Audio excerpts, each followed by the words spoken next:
Events like this, bringing together industry, obviously academia, are really, really important, right?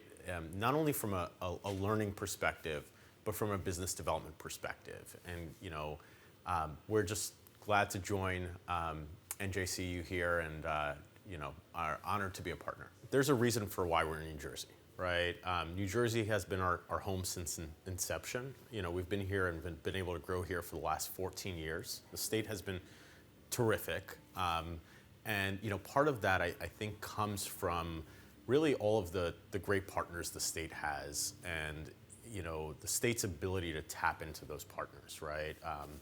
Partners like the university, obviously, but also international partners, right? There's a reason why folks want to come to New Jersey, right?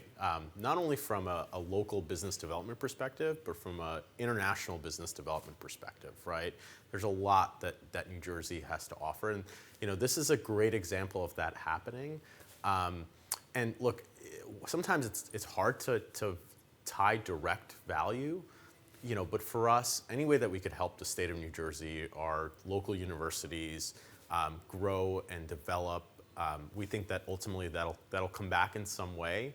And just being in the room and having these conversations with amazing business leaders in Israel or really anywhere internationally is important, right? Because you never know when an opportunity will present itself, and for NJCU to really take the leadership, we give you a lot of credit in doing that and hosting these types of conversations, because it really helps not only from a business development perspective, but also to give your students, right? I don't want to speak for the university, but I studied business in school, and some of the most impactful times during my education was the ability to network with business leaders, right? Get to hear directly from, the business leaders specifically about their experience, what it takes, and ultimately what they're looking to do. And that real world, interaction, I think, certainly put things into perspective that you really wouldn't get from a textbook.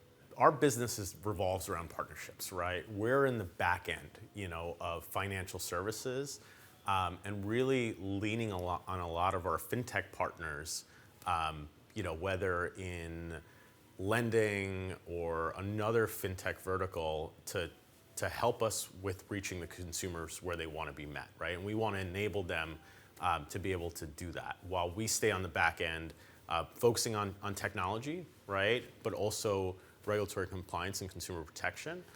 So our business revolves around unique partnerships in the fintech sector.